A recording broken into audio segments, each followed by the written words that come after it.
Mungkin bisa Bu Vita bisa sedikit diceritakan tentang backgroundnya ayah Anda. Nggak apa-apa. Ayah, jadi gini Pak. Karena ini pendiri kan pendiri Yayasan Jati Diri Bangsa, jadi ya. harus diketahui. Jadi beliau gitu. adalah pensiunan dari sebenarnya beliau tugas akhirnya di Lemhanas Pak sebagai Widya Iswara, dan beliau memang sejarahnya beliau memang banyak sebagai pernah menjadi danmentar pada tahun 70-an, kemudian beliau itu selalu berada di jalur pendidikan, begitu ya.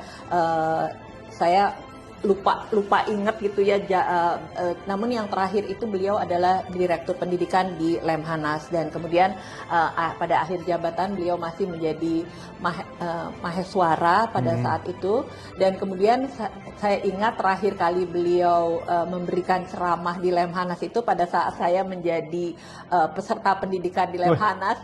Ya itu sebenarnya ayah saya nggak luar biasa ya. Bapaknya yang ngajar ya. Bapaknya yang ngajar. Ayah saya sebenarnya nggak setuju saya masuk di Yayasan Jati Diri masuk di Lemhanas. Sebenarnya ayah saya lebih senang untuk saya mengurusi Yayasan Jati Diri Bangsa. Tapi tidak KKN ya untuk nilai-nilai. Tidak KKN Pak, justru saya malah dipersulit Pak. Saya ingat banget saya mau minta rekomendasi bapak saya tidak mau memberikan, dan saya berusaha sendiri akhirnya masuk. Iya, dan kemudian saya minta diajarin aja sama ayah saya, cuma dikasih poin-poinnya. Tapi itulah mungkin pembentukan karakter yang ada ya Pak ya. Saya beberapa kali memang akhirnya saya menyadari bahwa apa yang dilakukan ayah saya yang saya pikir awalnya keras itu ternyata membentuk saya Pak. Pernah Pak, saya mau cerita Pak sedikit Pak. Saya pernah ketangkep Pak. Saya ketangkep polisi. Saya memang terabas lampu merah. Saya pikir wah saya anak jenderal gitu ya Pak ya. Saya telepon ayah saya.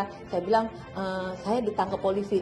Tahu apa jawaban ayah saya? Kamu urus aja sendiri. Kan kamu yang terabas. Itu benar-benar saya pikir tega banget nih ya ayah saya gitu. Tapi ternyata disitulah. Secara tidak langsung ya mendidik. Iya, secara tidak langsung bahwa saya yang berbuat, saya yang harus bertanggung jawab gitu. Dan kemudian saya juga ingat banyak hal yang beliau ajarkan yang secara tidak langsung tapi sebenarnya membentuk kami semua anak-anaknya begitu Pak. Yang memang pada awalnya tidak mudah, tapi itu yang terjadi.